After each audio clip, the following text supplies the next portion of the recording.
Ladies and gentlemen, good afternoon and welcome to the Teradyne third quarter 2025 earnings conference call. At this time, all participants are in a listen-only mode. A question-and-answer session will follow the prepared remarks.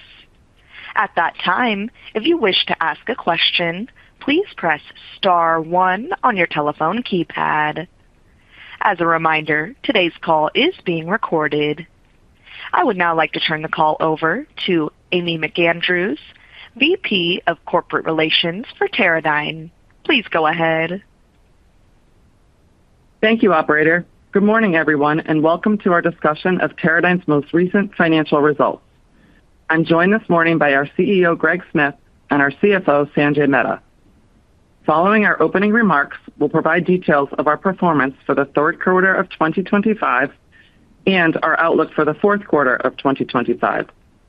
The press release containing our third quarter results was issued last evening. The slides, as well as a copy of this earnings script, are available on the investor page of the Teradyne website. Replays of this call will be available via the same page after the call ends. The matters that we discuss today will include forward-looking statements that involve risks that could cause Teradyne's results to differ materially from management's current expectations. We caution listeners not to place undue reliance on any forward-looking statements included in this presentation. We encourage you to review the safe harbor statement contained in the slides accompanying this presentation, as well as the risk factors described in our annual report on Form 10-K for the fiscal year ended December 31st, 2024, on file with the SEC. Additionally, these forward-looking statements are made only as of today, and we do not undertake any obligation to update forward-looking statements to reflect subsequent events or circumstances, except to the extent required by law. During today's call, we will refer to non-GAAP financial measures. We have posted additional information concerning these non-GAAP financial measures, including reconciliation to the most directly comparable GAAP financial measures, where available on the investor page of our website. Looking ahead between now and our next earnings call, Teradyne expects to participate in the UBS Technology Investor Conference. Our quiet period will begin at the close of business on December 24th, 2025. Following Greg and Sanjay's comments this morning, we'll open up the call for questions. This call is scheduled for 1 hour. Greg? Thanks, Amy. Good morning, everyone, and thanks for joining us. Today, I'll discuss our third quarter results, talk a bit about what is driving the business in Q4, and provide a general update on conditions across our businesses. Sanjay will then provide more detail on our third quarter results and fourth quarter guidance. As you saw in the earnings release, we grew sequential revenue 18% and non-GAAP EPS by 49% in the third quarter. This growth was driven by AI demand in semiconductor test. Our other test businesses delivered on plan in the quarter. In robotics, we continue a slow crawl up from our Q1 revenue trough in a challenging environment. The huge investments in cloud AI build-out drove our Q3 performance to the high end of our guidance range as our customers ramped production of a wide range of AI accelerator, networking, memory, and power devices. An example of this AI strength is in compute, where our view of the second half of 2025 revenue is more than 50% higher than our expectations just 3 months ago. Some of this increase comes from us responding to customer pulling requests, and some is demand increases. As design, process, and packaging technologies for AI compute rapidly advance, we expect that our growth will continue. Our UltraFlex Plus system has been architected from the ground up for high-performance processors and networking devices, which have demanding power, pin count, and test data requirements. As AI devices become more complex, the UltraFlex Plus architectural advantages become more valuable to potential customers by enabling fast test development times and high-efficiency volume production. Our focused investment in R&D is also yielding new differentiated capabilities for compute test, some of which have already been announced in Q3. In memory, our Q3 memory test sales more than doubled from Q2 to $128 million, with the majority of those shipments supporting AI applications. In Q3, 75% of our memory revenue was driven by DRAM, nearly all of it from final test of DRAM and HBM performance test. 25% of revenue was from flash, mainly for cloud SSD, another segment being driven by AI data centers. Our Magnum 7H product is differentiated in HBM performance test because it is a multi-generational product. It can cover the test needs of HBM3E and HBM4, and it provides upgrade headroom for HBM4E and HBM5. The Magnum 7H also supports HBM singulated stack performance test. In Q2, we won a design in for this insertion, and in Q3, we began volume shipments.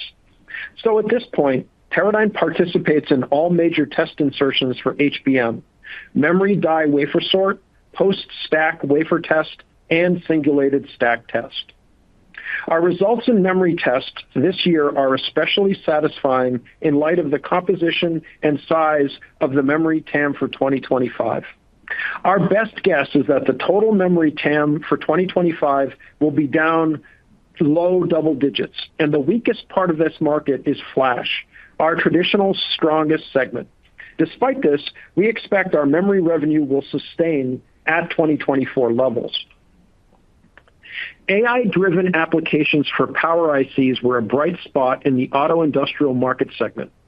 The Eagle test platform has a leading position in the test of high-performance power conversion devices for data center applications. Volumes of these devices are forecast to grow over 50% between now and 2027.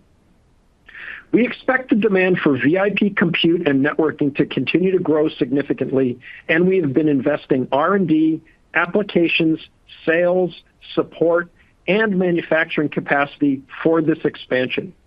This includes investments to win new VIP and merchant GPU customers. We're making good progress on new design and opportunities and are cautiously optimistic about our potential success, but I would like to make it clear that our Q3 results and our Q4 guidance do not include any revenue from these types of new opportunities. For the deployed fleet of UltraFlex and UltraFlex Plus testers, we see higher utilization and fewer system upgrades than in past quarters, which we believe means that customers are exhausting their inventory of underutilized systems. As a result, we now expect a more direct connection between inflection in end market demand and new system sales. Looking beyond AI in semi-test, conditions in mobile and auto industrial remain somewhat weak.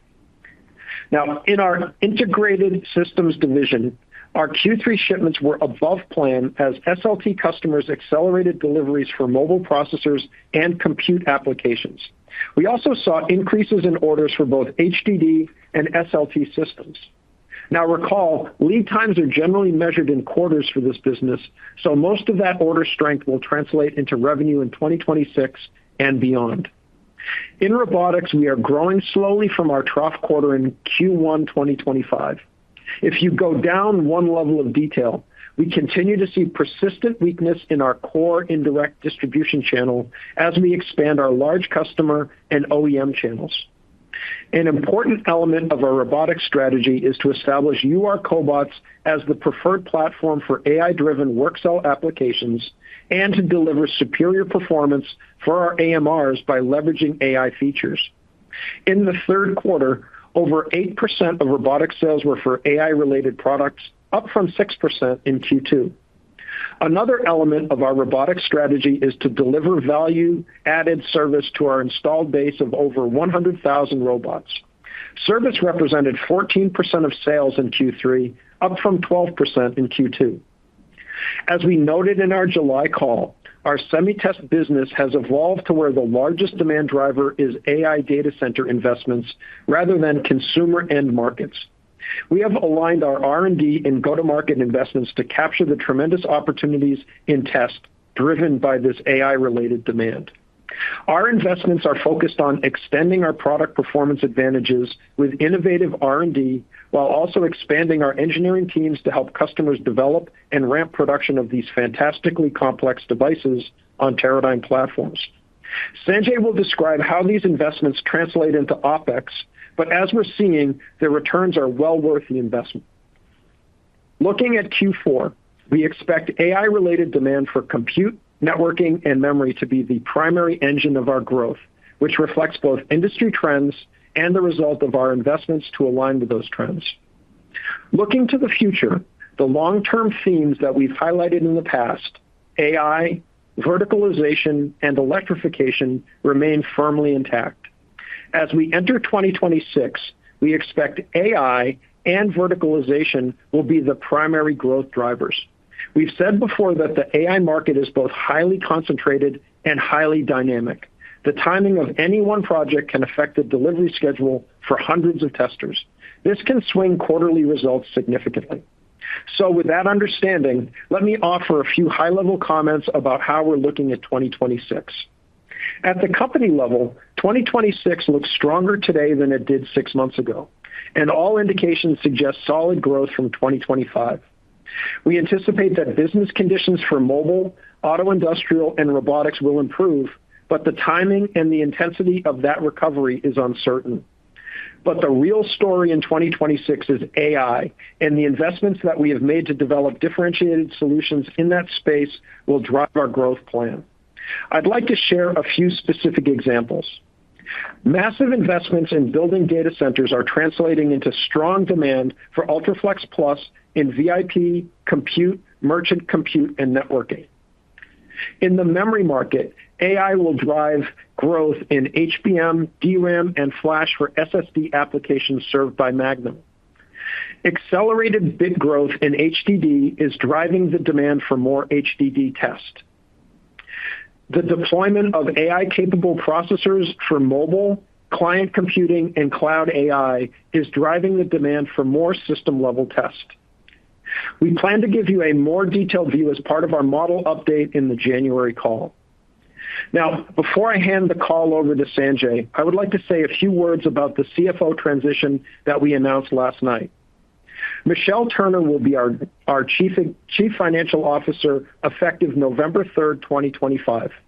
She brings 30 years of financial and strategic leadership experience in the technology and manufacturing sectors, and she has a strong track record of driving growth, disciplined capital allocation, and operational efficiency.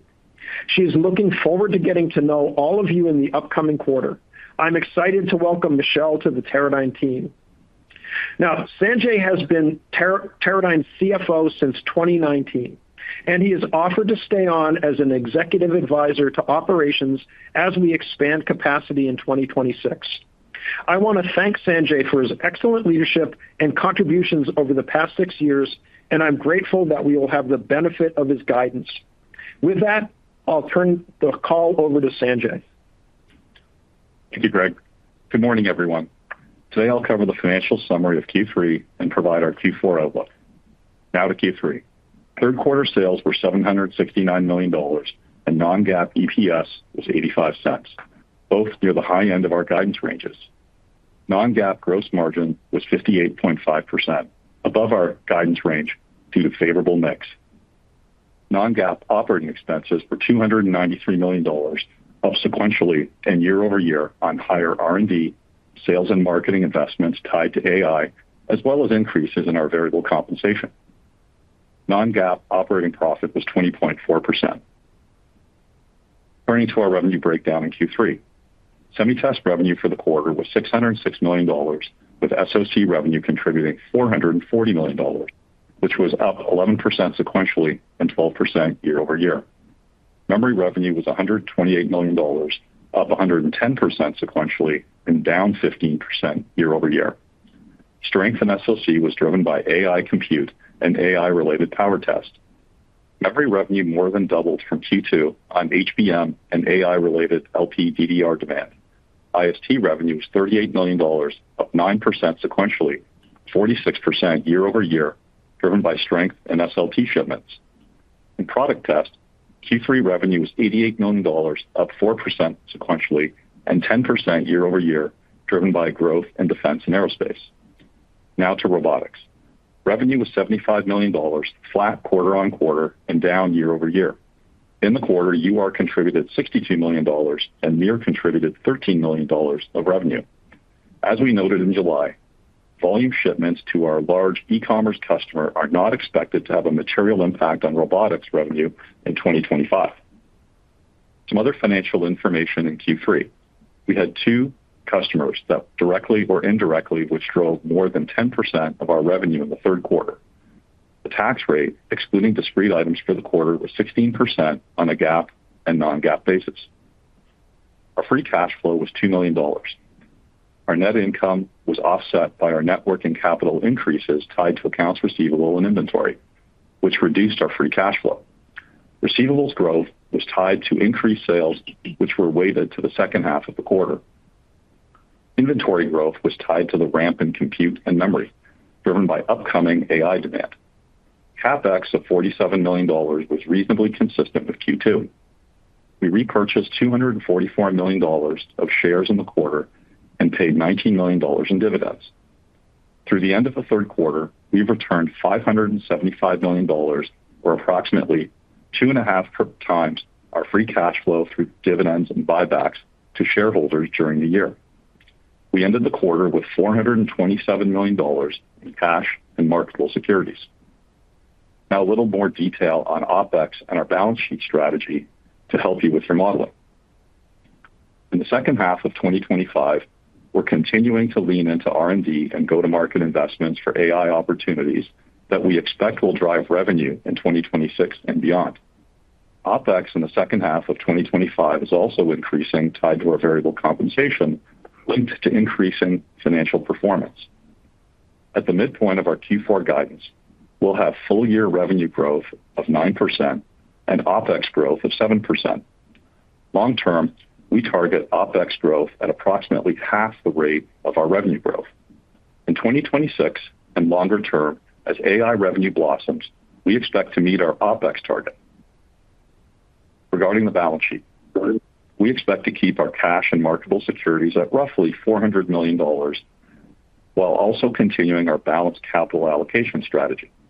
In 2025, we saw an opportunity to accelerate buybacks in the short term to further enable shareholder value. At the operational level, we expect to exercise our credit lines more frequently as we did in Q3 and expect to in Q4. From a modeling perspective, this means the interest and other line of the P&L will reflect higher interest expense. You should expect to see a couple $2 million of net interest expense per quarter while we utilize our revolver. Now turning to our outlook for Q4. Before discussing the details of Q4 guidance, I'd like to remind you of some of the commentary from our July call. Specifically, we noted that we had large projects expected to ramp, which straddled Q3, Q4, or Q4, Q1. As we moved through the second half of 2025, we saw projects accelerate into Q3 and are now seeing projects accelerate into Q4. These projects are AI-driven. In Q3, we were able to meet early ramp demands. In Q4, we are seeing demand ramp significantly. We continue to expedite our supply chain, and we are accelerating production capacity growth at factories in multiple geographies to meet the demand. Now the details. Q4 sales are expected to be between $920 and $1 billion. Fourth quarter gross margins are estimated at 57 to 58%. This includes some one-time supply costs in the quarter to meet accelerated demand. Turning to OpEx. Q4 OpEx is expected to run at 31 to 33% of fourth quarter sales. The non-GAAP operating profit rate at the midpoint of our fourth quarter guidance is 25.5%. The Q4 GAAP and non-GAAP tax rate is expected to be 14.5%. Q4 non-GAAP EPS is expected to be in the range of $1.20 to $1.46 on 157 million diluted shares. GAAP EPS is expected to be in the range of $1.12 to $1.39. Summing up Q3 results and Q4 guidance, AI is growing across the economy, driving exceptionally strong semiconductor test demand in the second half of 2025. This is evident in our Q3 sales, profit performance, and our outlook for Q4. The acceleration of test demand in Q4 reflects customers' drive to pull AI projects in from Q1. We're optimistic about the AI-related market 2026 but we also know shipments can be lumpy. Now to my final remarks. After 6+ years at Teradyne, it's clear that Teradyne is well positioned for significant growth over the midterm. Many environmental challenges have occurred during my tenure, such as significant government regulations, COVID, tariffs, CEO transition, along with a strategic pivot of investments to AI in 2022. Through all of these opportunities, we have strengthened the company's infrastructure and processes. Our operational resilience is significantly stronger as we have de-risked our supply chain, started the journey of multiple factories in multiple geographies to enable significant growth rooted in AI. Strong management leads our diversified portfolio enabled through our variable business model, which has consistently delivered tremendous free cash flow through all of the changes and volatility we've experienced. Our balance sheet is strong with firepower to enable strategic investments, continue to deliver a balanced capital allocation, and strong returns for our shareholders.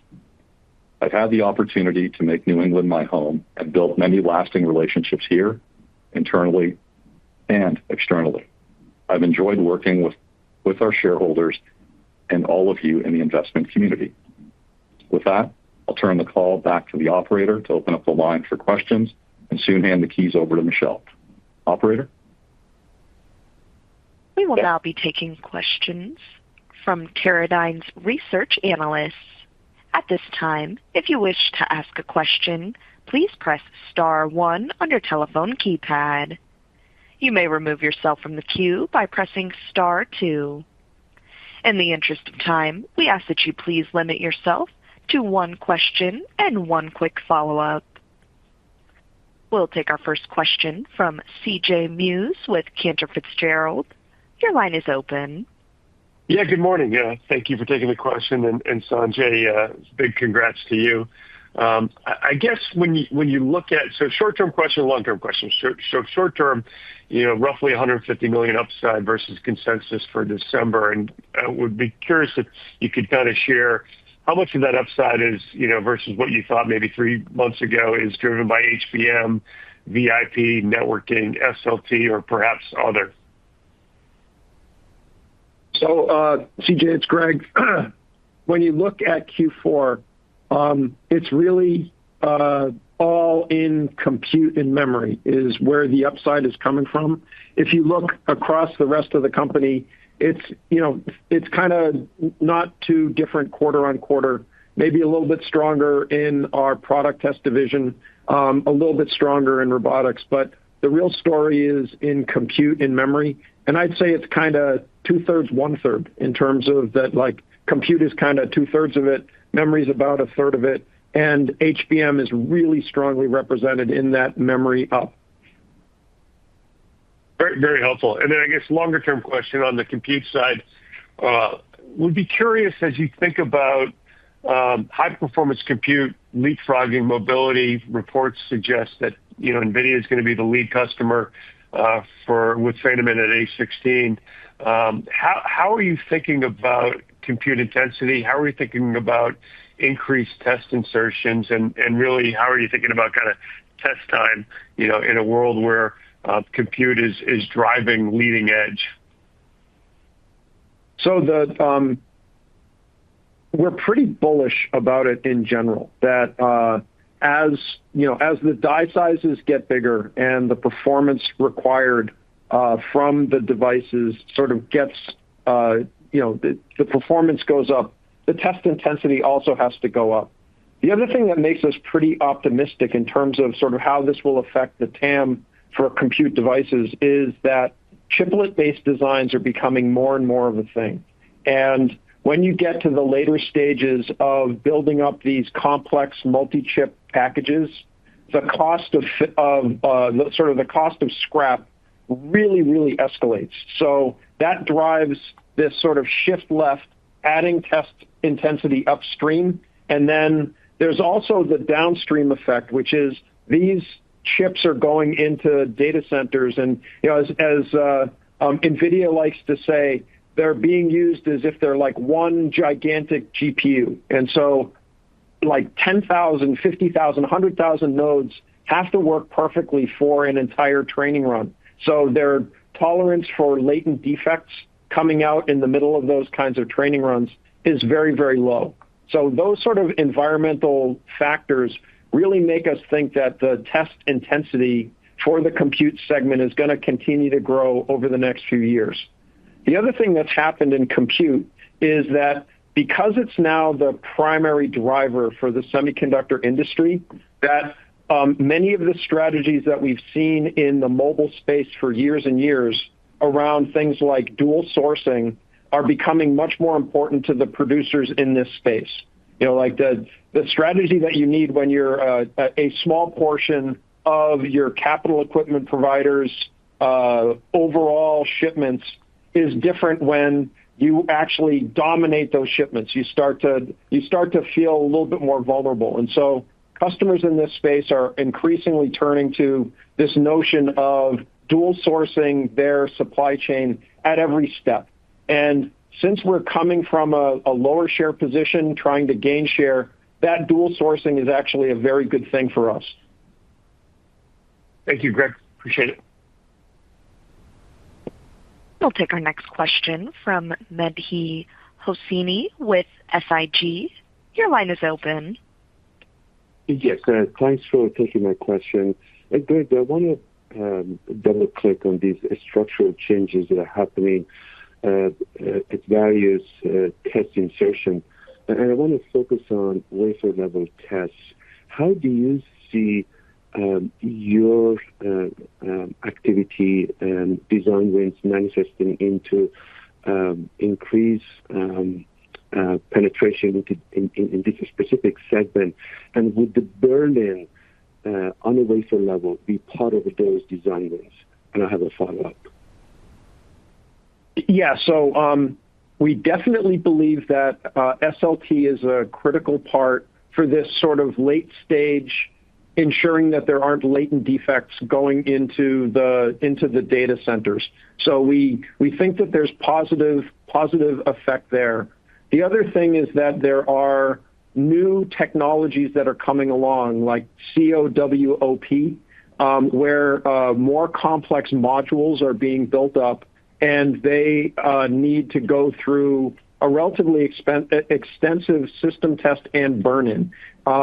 So we believe that so we look at this as sort of a contiguous market between burn-in and SLT, because the burn-in is generally done with the devices fully operating, not in a sort of in a test state. Okay, maybe we could take this offline because there's so much technology. But when I look at your commentary that in your prepared remarks, none of the design wins have been embedded in your guide. I want to go back to your 2028 EPS target of 7 to 950.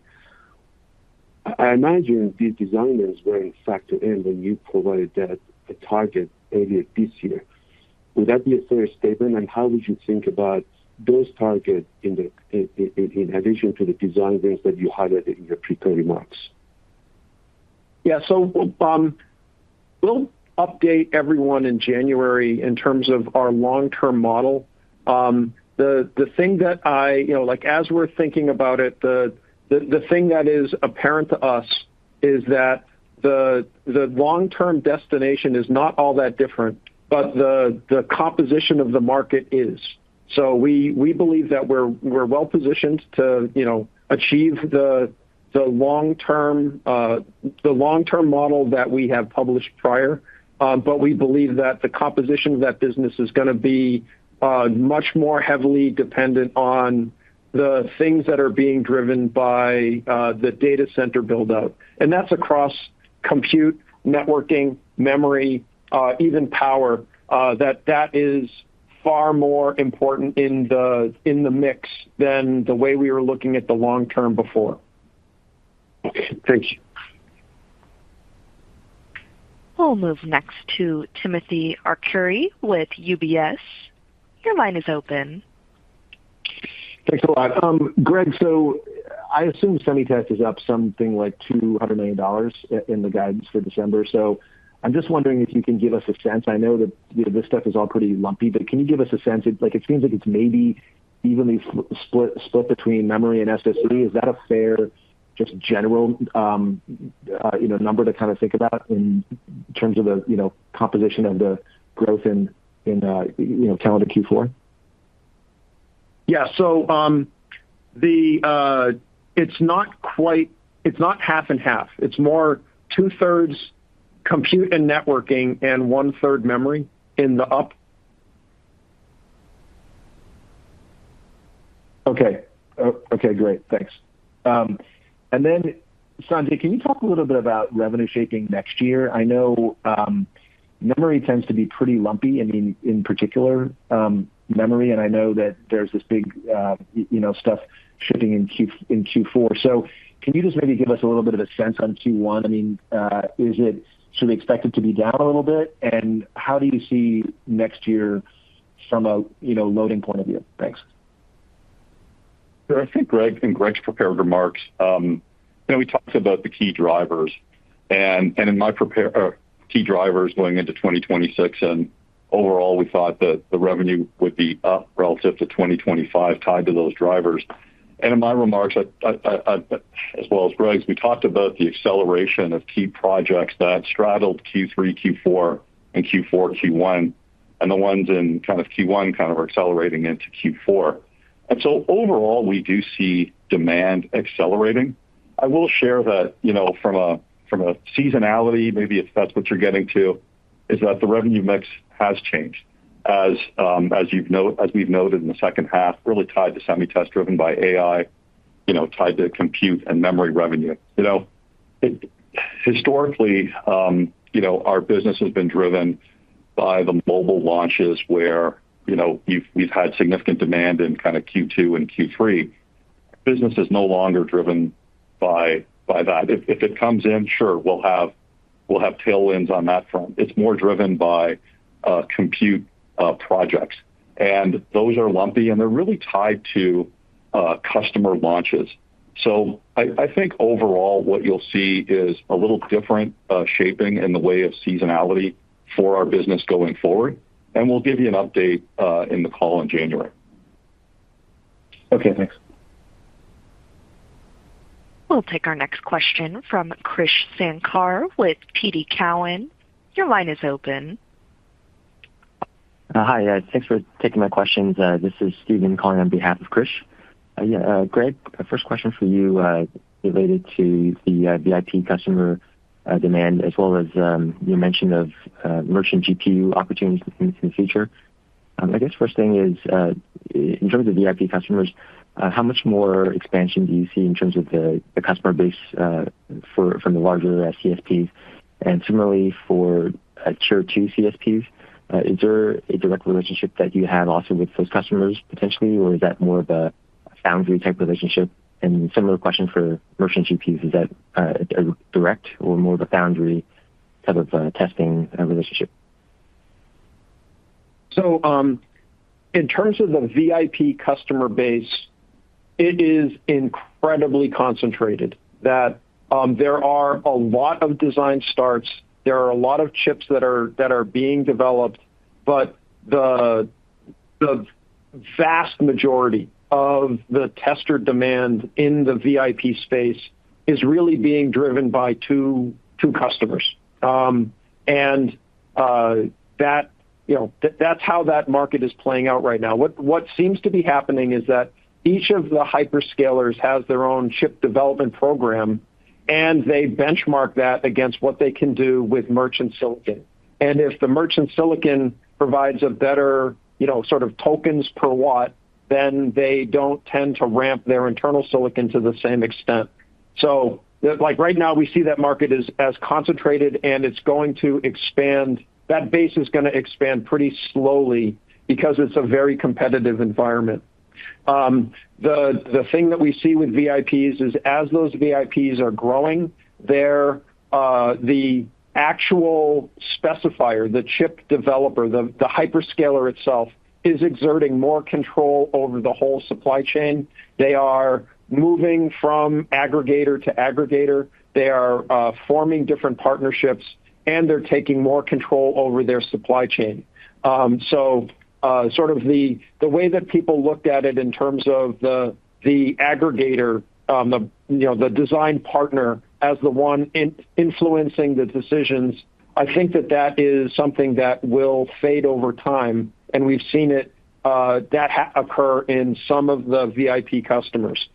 In the merchant space, it is all at the specifier, not at the foundry. So the merchant GPU or CPU player is the one that is going to decide on the test platform. They're the ones that are going to control the test programs and all the test IP. So our efforts around gaining share in merchant GPUs is directed at the specifier themselves, not at anyone in the supply chain. Great. Thank you so much for that color. And for my quick follow-up, for hard disk drives, just some of the strength that you mentioned there from cloud demand.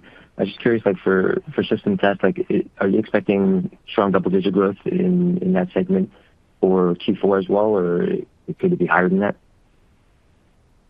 So the process of adding capacity in HDD it takes time. The manufacturing process for HDD is a complex one, highly automated.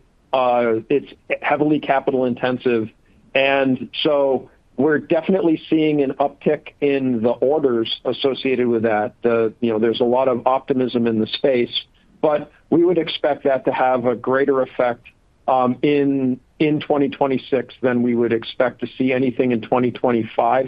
2025, I think SLT is, we're not expecting to see significant growth in the IST group in Q4. Great. Thank you so much. We'll move next to Shane Brett with Morgan Stanley. Your line is open. Thank you for letting me ask a question. Let me ask Tim's question in a bit more of a direct way. As of this moment, do you sort of expect SoC tests to accelerate from this really strong December quarter into the first half, or should we really kind of bake in a bit of seasonal decline or kind of a bit of conservatism into the March quarter? Thank you. I'll just reiterate some comments, and maybe Greg, if you want to add to it. The second half of the year of 25, we talked about straddling it, and we talked about the projects accelerating, and we're seeing that continue to accelerate. Of course, there's projects in the pipeline in Q1 and Q2 of 2026. It's just going to depend on how those projects go. Generally, we're seeing projects accelerate, though. Yeah, I think as we talked about, there are things that are perched between quarters. The thing that I will say is, Q4 was sort of a new high water mark for us in terms of capacity and shipping against our memory test and our SoC products. We expect demand to continue to be robust going into 2026. But as an analyst, it would probably be a mistake to look at the growth from Q3 to Q4 and draw a line straight up from there, because we're at a relatively high level, and we expect continued strength, but it is really lumpy, and the timing continues to be uncertain, even between Q1 and Q2 of next year. Got it. Thank you. That's helpful. And for my follow-up, it's on memory. At a conference intra-quarter, you mentioned that on a go-forward basis, DRAM and NAND will grow, but NAND will grow faster because of how low it is right now. Just how low has NAND been this year relative to prior years? And what sort of growth are you expecting for the NAND portion of memory going forward? Thank you. Yeah, hi, it's Sanjay. So NAND is really low, really from a percentage standpoint. I think it's really going to tie to the growth driven in the mobile industry. And if we see that growth, then it will, then it should take off. But right now, it's at a really low point. And where we see it, or where we see DRAM is strengthening, obviously in the HBM environment.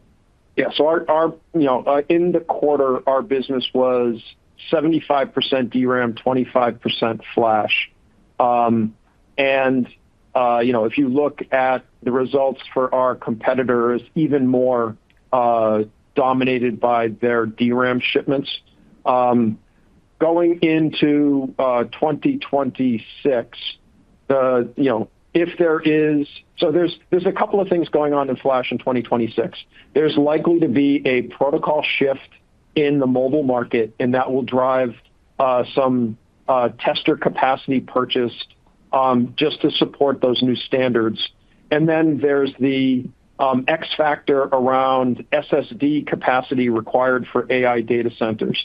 And right now, I think that there are like rumblings in the market that there's going to be demand increase for SSD. We haven't seen that translated in terms of increased forecasts, but we're optimistic that that market should be a bit stronger in 26 than it was in 25.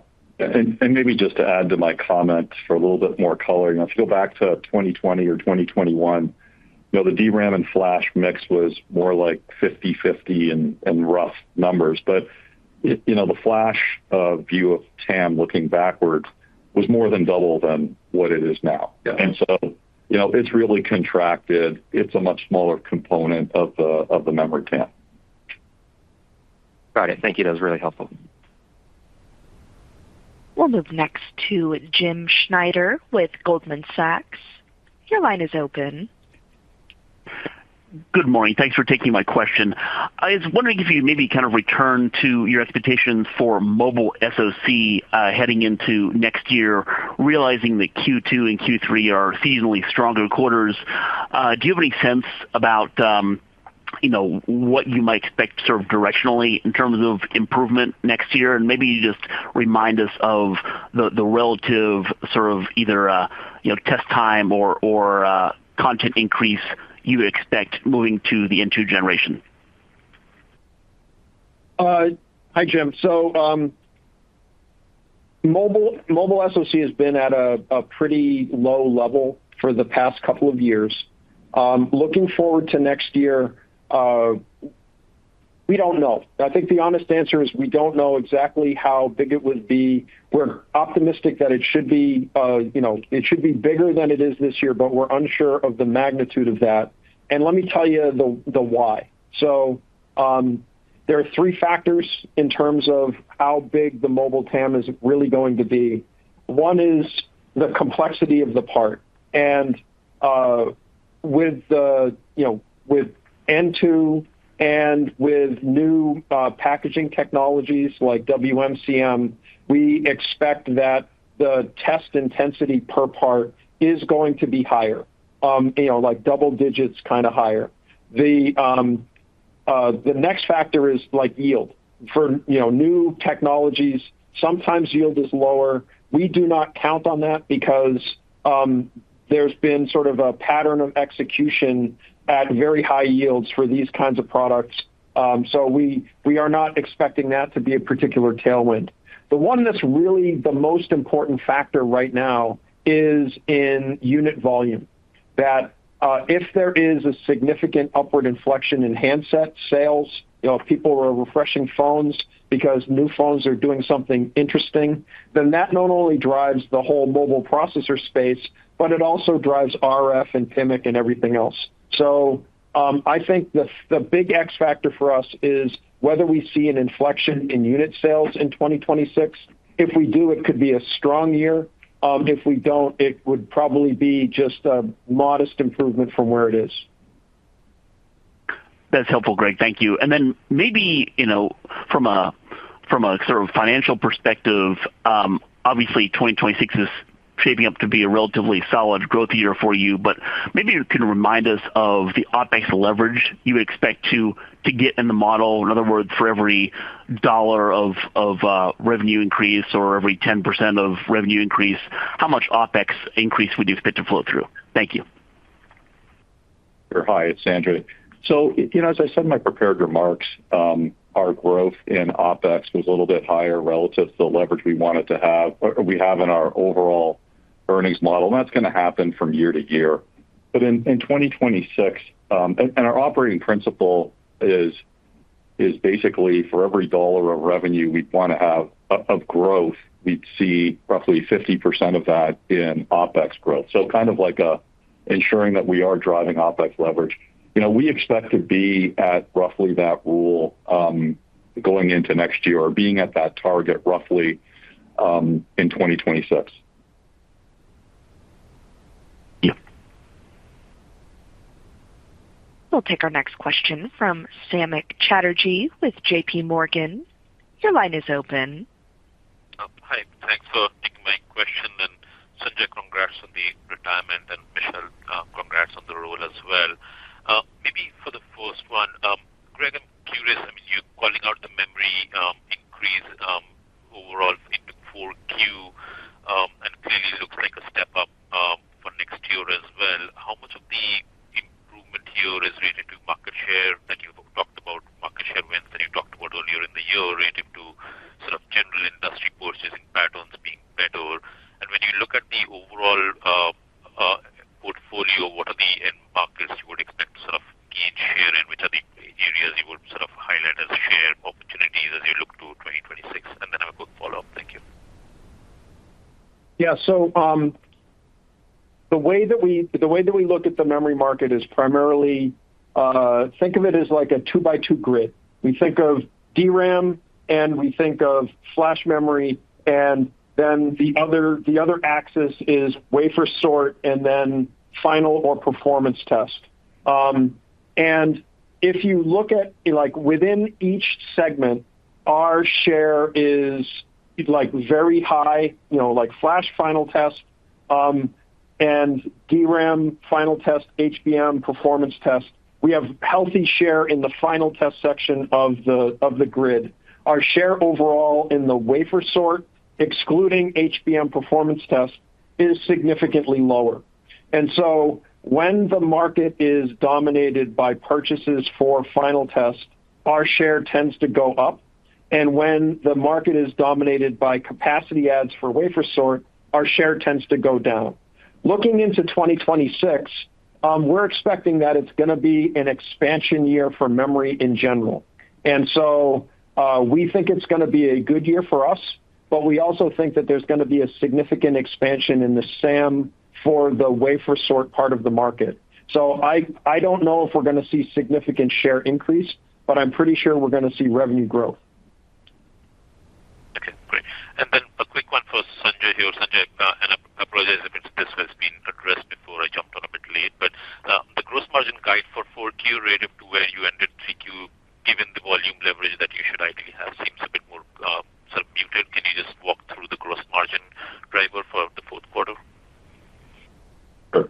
So obviously volumes are going up, and that's a tailwind. And we're at the midpoint, our guide is 57.5%. And the headwind's really driven by two factors. First, we are investing in factory expansion in multiple geographies. That's a bit of a headwind. But I think the larger headwind is really tied to the significant acceleration tied to projects and end market demand.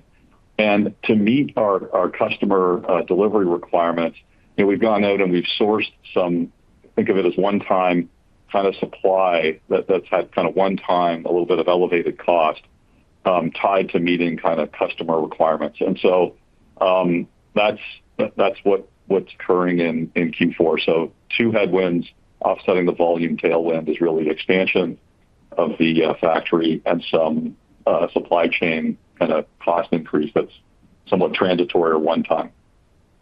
Okay, great. Thank you. Thanks for taking the questions.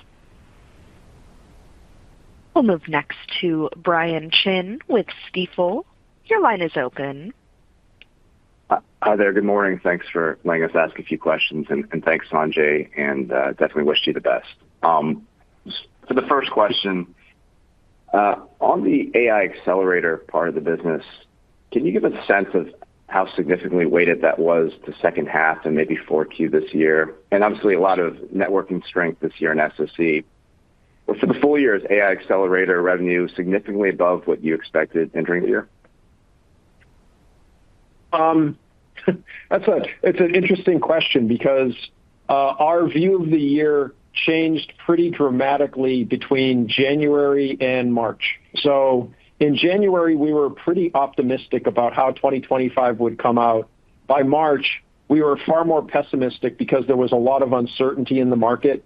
But leaving the year, like looking at it from towards the end of 2025, I would say that our, like sort of maybe this is at a higher level than you asked the question, but definitely significantly higher revenue in compute, both VIP compute and networking have worked out to be stronger than we expected coming into the year. I would say that mobile is weaker than we expected coming into the year, and auto and industrial is a little bit weaker as well. But the up in the compute space is the thing that really kind of brought us back up to that level.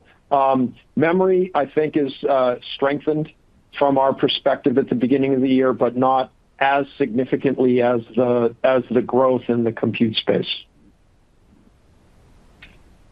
Great. Thank you. And then for maybe just kind of a clarification and a question. In industrial robotics, do you expect Q4 to show some positive seasonality, Q on Q, or could you even approach flat on a year-over-year basis? I know there's definitely some headwinds for the year and probably into the back half of the year. And then kind of maybe not that tied to it, but just very curious on the Titan SLT.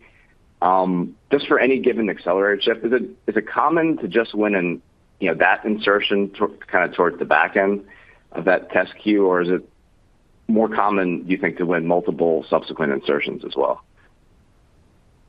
Oh, so in terms of SLT, once you have been designed in for a particular AI accelerator, then the Titan system for these AI accelerators was designed with sort of significant upgradability. So going from part generation to part generation, as long as it fits within the general power envelope that we can provide, and there's some headroom there, then you're able to do change kits and upgrades. So there is an incumbency advantage in SLT. Kind of, it's similar to the incumbency advantage that you have in ATE. Not quite as strong, but pretty strong. And then on the robotics front?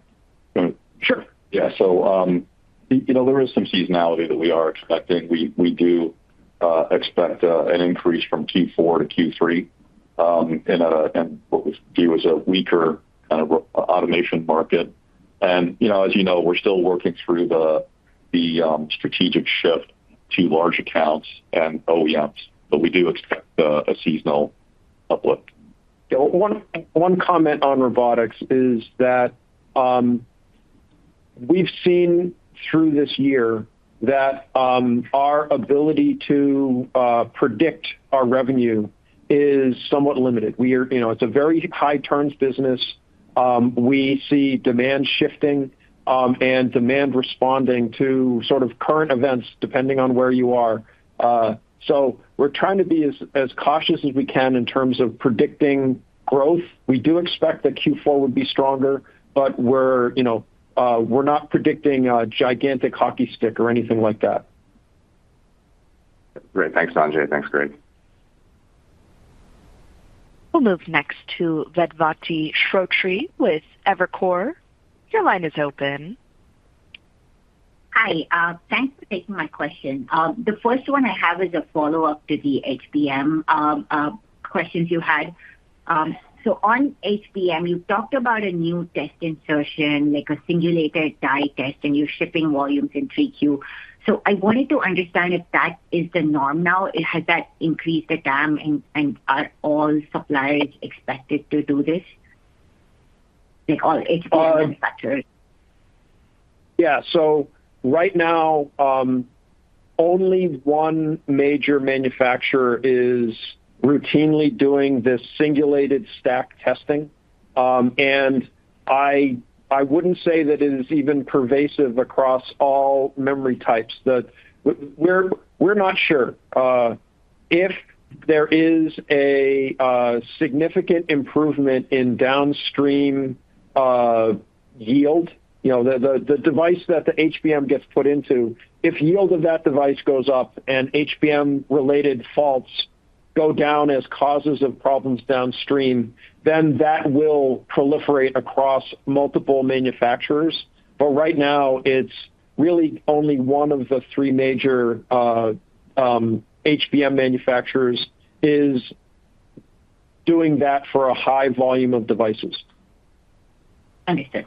Okay, and then my follow-up was on SoC. Have you can you provide any color on how much compute is as a part of SoC in second half 25?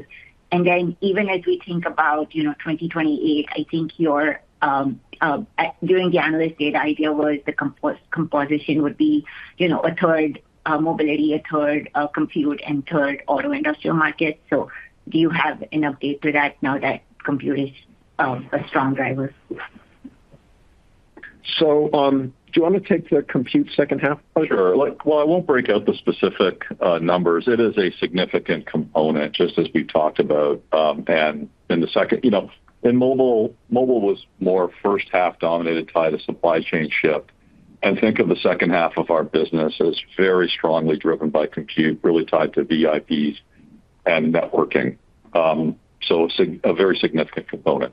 So I did quick math, and so this is trying to understand AI driven, so it includes all of the memory driven stuff and the SoC compute stuff. Just like from Q3 to Q4, like 50% of our total revenue in Q3 was coming from AI driven stuff in those segments. It's up to like 60% in Q4. So, it's a very different composition of business in 2025, and especially the second half of 2025 from where we were before. We'll update you in January in terms of what our long-term model is, but it's safe to assume that model is going to have a much heavier weight on the compute and the compute part of the market and the AI-driven parts of the memory market. Understand. Thank you. We'll move next to David Duley with Steelhead Securities. Your line is open. Thank you, and thank you for squeezing my question in. I guess first I had a clarification. You talked about strength in AI in Q4 coming from networking and hyperscalers and HBM. I'm assuming that you have not won any business on standalone GPUs yet, and that is not included in any of the guidance statements. Yes, that's correct. Look, we're making good progress, but we have not included that in our guide, and there wasn't revenue for that in Q3. Okay. And then as my follow-on, do you think you could update us on the size of the SoC TAM and then perhaps some of the major pieces like the high-performance computing piece? And then just one last question is, as far as your HBM4 ramp going into Q4, HBM ramp going into Q4, is that mainly driven by HBM4 ramping up, or is it driven by new test insertions, or is it driven by something else? Thank you. So let me take the second one first. So the HBM ramp that we're seeing in Q4 is probably half and half between new test insertion and additional capacity for, and it's really like new test insertion is singulated stack test. Additional capacity is for stack die wafer level test. So both of those are increasing, but it's all around capacity adds for HBM4, or like it's all driven by HBM4. Now, we are not providing an update to the SoC TAM, mainly because the SoC TAM is all over the place. And for both Teradyne and our competition, there is a lot of dynamic action between Q4 and Q1 that's going to have a significant impact on the ultimate size of the market, and especially the size of the high-performance compute market. So we're going to stick with our overall guide, and we're going to watch how that turns out. Thank you. This concludes the Q&A portion of today's conference. I would now like to turn the call back over to Greg Smith for closing remarks. Thank you, operator.